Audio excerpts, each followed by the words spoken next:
Say hi.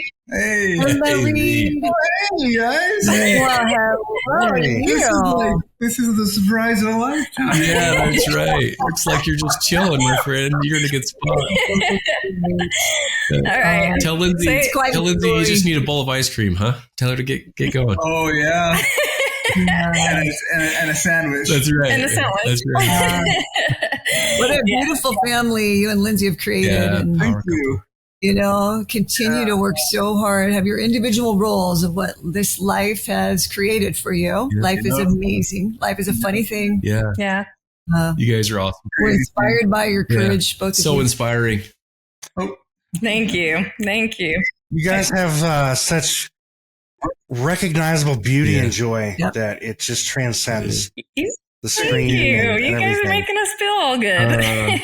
Yeah, so amazing. Right. We kind of like each other over here. So Yeah, as you should. That's so great.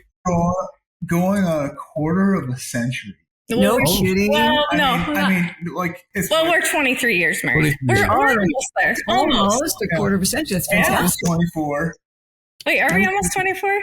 I think we're almost 23. Oh, no. We're really or are we close. 24? Anyway, we're one of those years. You're 23. up there. You're up there is what he's saying. Yeah, a lot of Yeah. dedication, Okay, say bye. Okay, bye, guys. determination. Very- Bye. Oh, that was a Thank you for treat, that. Lindsay. Oh, that was Yeah. a treat. He's a good guy. So Mhm. And you're a good gal. Yeah. thank you. Thank you. What a He's worth it story. for sure. So So proud. anyway. What a story. Wow. Hey, so Lindsay, I know we're up against the time. I want to be respectful of your time. You let us know you need to hop off to your Yes, I'm glad you said that because I need to just message them. I didn't even see the Let them know. your team is waiting for you. Yeah, so All right. let me just message them. Okay, I messaged them. Okay, I'm good. Okay. Do you have a couple minutes? All right, good. Should we just do a couple questions? Couple questions? Okay. Yeah. Okay. Lindsay, my gosh, like I said earlier, you're the one thing I got when I found you on, I think you came up on Facebook and then I looked on Instagram and I found you, Okay. was just the joy. Like there was just a joy that you transcend and you carry this so well. And Thank you. it's really beautiful to see and it inspires. That kind of joy inspires the best in other people. And I'm so glad you're sharing this Thank you. this joy you have with everybody else because I think you're really making an impact on the world. Thank you. So thank you for that. Where do you get this immense sense of commitment that you have? Because it's beautiful and I think that's really one of the key parts that makes a stronger marriage. Where does that commitment come from? You know, this is more of a vulnerable story, but when my husband was declining, he was getting these really bad rage modes. He doesn't have them so much now. I don't know how that all changed, but it changed. But he was having these really bad rage modes, and when he was in these rage modes, I could never be right. But then he would go right down into a depression where he needed me to nurse him back to health. And I was like, oh my gosh, I don't know how to balance all this. And I actually got to a really resentful, bitter place because of it. And like I said, I really thought he was going through like a midlife crisis. And it wasn't until there was this moment where I really had to tell my family what was going on because I realized I needed more help. And I had never told my parents about a single fight that we had ever been in, but it got to a point where I'm like, I don't know what's going on in my life, but I exploded and I was just like, oh my gosh, I need help. These are some of the things that I'm dealing with. And my parents were like, what? Reed's doing what? Because that's not Reed's personality. And there was a moment where I remember just telling Reed, I'm like, I'm done. I can't do this anymore. I can't go in this mode of where you're angry and so angry, and then me nursing you back to health. And also at the time I was teaching some of his seminary classes just so that he could keep his job because I didn't know what was going on. So I'm like, fine, you can. I'll go teach your classes so you won't lose your job. And it was this place of like, when I told him, I'm like, I'm done, I had this feeling like that was not supposed to be what I needed to do. Like, I knew that was not the path that I needed to take. And it really was a divine, like, God was like, I know it's hard, but you're sticking it out. And that moment, Reed actually, with all of the things that he had going on, like, really was losing his mind. He found this bipolar support group, and we go to this bipolar support group, and I met all of these people who had severe depression and bipolar mood swings. And that was the first moment I remember leaving that class and being like, oh my gosh, like, people have broken arms and you can see that they have a broken arm, but you have a broken brain. Like, there are people who have broken brains and they're walking around like normal people, but they're broken. And that was really the first time that I had personally ever realized that something could be wrong with your brain. I mean, not that I didn't, I just said I had never personally experienced in my life those mood swings and all of that. So I actually went and got, through NAMI, I went and got a certification where a 12-week course of mental illness. And so even though my husband's is not an official mental illness, it is truly his MS, it actually helped me to understand him on a deeper level. And so that was a huge game changer for me, because in that class, I met other people who, even though I didn't know that my husband, that it was his MS at the time I was taking that, but it helped me to understand him on a different level. All these other people were experiencing the exact same things as me. So I know that was a long answer to your question, but there was a moment where I was like, I don't know that I can do this anymore. It was really, really hard. That wasn't a long answer. That was a necessary answer. That was really good. Thank you so much for sharing that. Now, this may have been asked a moment ago. If it did, feel free to pass it on. But how did this affect your children when all this came to light? What was happening, the MS and all that? It was really, really difficult. My kids were really young, and I found myself in this place where I didn't know what was going on. I was having my own issues with trying to figure out what was wrong with him, but also at the same time telling my kids to be compassionate. Like, I was sitting there saying, Dad doesn't know what he's doing. Let's just be quiet. Like, cause the noise would send him into these rage modes sometimes. And, I mean, this is like kind of the real thick of it that I don't really share on social media, nor do I need to, but those moments, those were very difficult for my kids, because Reed was always this like really fun loving, outgoing, charismatic person. And then to have him change drastically, and our kids being so young to not knowing what was going on. And really all of us were walking on eggshells during that time.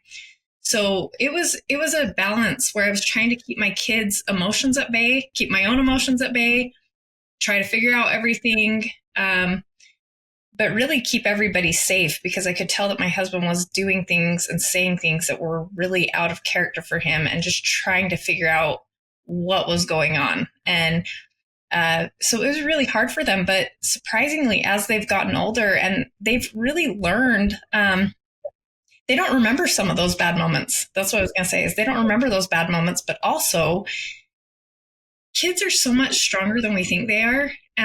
My kids have really learned to love Reed and really learn to take care of him. Like, they've gone through things that not a lot of people go through. So they have to like ask him like, hey, Dad, do you need help going to the bathroom? Like, walking there. They don't go in with him, but like, do you need help walking to the bathroom, or do you need help getting up? Do you, like I need, like, if, sometimes I need my older son to come help him get Reed out of the car, because MS is weird physically too, because he can't walk as well. And so sometimes it takes two of us to get him out of the car. So just some of those things that they've learned to really have compassion on other people. And that's been a huge blessing, watching my kids grow through this whole thing. It seems like it would have been almost relieving in a sense if you learned, oh, this is MS, this is not personal, this is just something like that's happening that we don't have control of. Did that help at all? That was a huge relief. That didn't mean that those thoughts didn't go away. That didn't mean that like all of a sudden I wasn't resentful or any of that. it came with a process of learning, like, because he was, when he was, how do I explain this? When he was declining, he would be in these, like, he'd go through 3 days where I was like, okay, I can't even talk to him because I can't win if I say, I'm sorry. I couldn't win if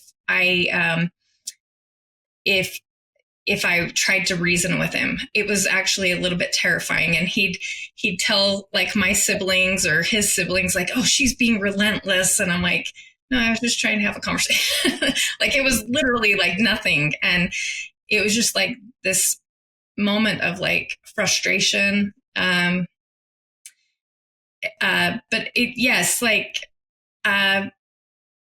it was, I can't remember your question, but yes, but there's some. Was there some relief? Like, it seemed like there was a little bit of like built up pressure, but then, okay, now I can slowly there was come back down. A lot of relief. Just knowing that he had MS and that I had somewhere to place that in my mind. But it was a long road to trying to navigate that too, because then not everybody deals with it in the same way. Not everybody has, a lot of people. So that scarring I was talking about on his brain, some people have that scarring in places that they can't walk. And some people have it in places where their brain's not working. So that's why he had the short-term memory losses, because he has scarring on his prefrontal cortex, where the decision-making one. And so a lot of times our conversations, I'll try to tell him about like, hey, I was on this podcast today. And he'll be like, oh, 20 years ago when there was a song that came out. And so we always go back to his long-term memory, because his long-term memory is super sharp. He remembers things that I don't even remember, but his short-term memory is not great right now. So anyway, there's that. Yes, that's fascinating. Aww. I mean, I have more questions, but I mean, I could leave off here. Yeah. Are you aware of Lisa Valentine Clark? I am, yeah. Okay. We had her on recently, and you guys have like a similar story. Oh, is that right? Have you talked to her? I haven't. I think we are friends on Instagram. I actually met her one time, but it was pre all the things that were going on with my husband. Okay. So it would be interesting to hear you two talk. Okay. Yeah, I will. She lost her husband after a long journey of ALS. I don't know if you know that. Affect him mentally too? And always across the board. Yeah. Oh, it's painful. But yeah, you're right, Rex. Both inspiring women, inspiring stories. Very much. Thank you. Yeah, thank you so much. You're welcome. Yeah, thanks for coming on. Yeah, you shared some wonderful things. I'm just going to list them off real quick, and then kind of there. Building healthy boundaries for a healthy marriage is so important, and I like how you said that. Like, you do have to kind of push the people. Like, if you're just bringing complications and problems, I need to focus. This is more important. My marriage is more important. My commitment is more important. And I like hearing that, and that's a really good thing. I think a lot of people need to hear. I loved hearing you say you were watching people laugh and you were just borrowing their happiness for a moment. Yeah. Because I've actually caught myself kind of doing that, but I never had like a label for it or description, but I know what you mean. Like, it's nice to see other people happy and be happy for them and try to get a little bit of that for yourself too, and just enjoy the happiness that's going on around you. That was beautiful to share. I guess the last question will be, and then we'll leave it off here, is what are you doing now? Do you have plans for the future or anything different you're doing coming up?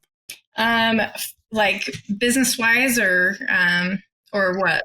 Well, you said you were going to switch your focus, I think, before to like... Yeah, so I was... Not caretaking, but actually helping or something? So what happened was I was helping caregivers, but there was this off feeling about that avatar in particular. It's not that I won't coach caregivers. It was just like going that direction.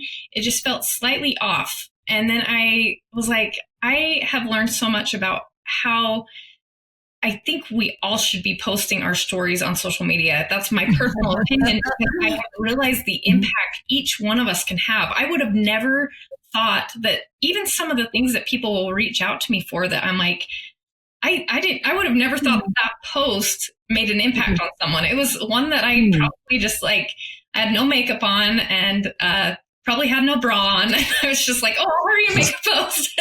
Yep. So people reach out to me and will say the craziest things, like how it impacted them. And I've realized just when we are authentic, and authenticity trumps everything. Those true stories that were like, maybe I shouldn't share that.